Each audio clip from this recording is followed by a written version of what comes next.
ഹരി ഓം. എല്ലാവർക്കും നല്ല നമസ്കാരം. ലിയോ സിംഹ ആസ്ട്രോവേദിക്കിൻ്റെ പുതിയൊരു എപ്പിസോഡിലേക്ക് എല്ലാവരെയും സഹസ്രം സ്വാഗതം ചെയ്തുകൊള്ളുന്നു. ഇന്നത്തെ വീഡിയോ ഞാൻ ചാനലിലിട്ട വീഡിയോയുടെ ഒരു തുടർച്ചയാണ്.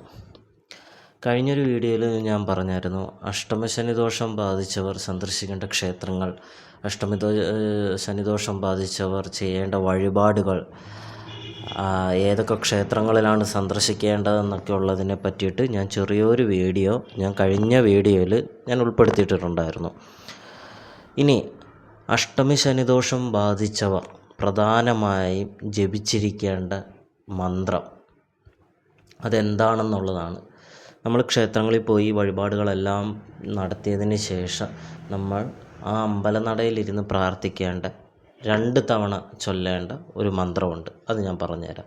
നമ്മൾ കിടക്കുന്നതിന് മുൻപും ഈ മന്ത്രം ജപിച്ചിട്ട് കിടക്കുകയാണ് എന്നുണ്ടെങ്കിൽ അത്യുത്തമം.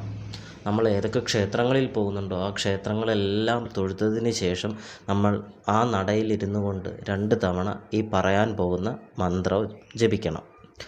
മന്ത്രം ഇങ്ങനെയാണ്: ഓം ഗം ഗണപതേ നമഃ, ഓം നമഃ ശിവായ, ഓം നമോ നാരായണായ, ഓം ദുർഗാ ഭഗവതീം ശരണം മഹം പ്രപത്തേ, കുടുംബ പരദേവതേ നമഃ. ഒന്നും കൂടെ പറയാം. ഓം ഗം ഗണപതേ നമഃ, ഓം നമഃ ശിവായ, ഓം നമോ നാരായണായ, ഓം ദുർഗാ ഭഗവതീം ശരണം മഹം പ്രപത്തേ, കുടുംബ പരദേവതയെ നമഃ. ഈ മന്ത്രം 2 തവണ നമ്മൾ ചൊല്ലണം. അതായത് നമ്മൾ സന്ദർശിക്കുന്ന ക്ഷേത്രങ്ങളിൽ സന്ദർശനം നടത്തിക്കൊണ്ടിരിക്കുന്ന സമയത്ത് നമ്മൾ ഈ മന്ത്രം ജപിക്കാം.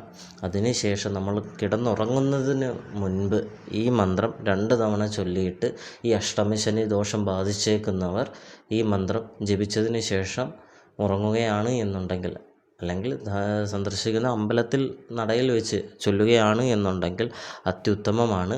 അവരുടെ മനസ്സിന് കുറച്ചുകൂടി ധൈര്യം നൽകുകയും അവരുടെ സങ്കടങ്ങളെല്ലാം മാറ്റിത്തരികയും ചെയ്യും. ഈ വീഡിയോ എല്ലാവർക്കും ഇഷ്ടപ്പെട്ടു എന്ന് കരുതുന്നു. ഇഷ്ടപ്പെട്ടാൽ ചാനൽ സബ്സ്ക്രൈബ് ചെയ്യാൻ മറക്കല്ലേ. മറ്റൊരു പുതിയൊരു വീഡിയോയുമായി നമുക്ക് വീണ്ടും കാണാം. നന്ദി, നമസ്കാരം.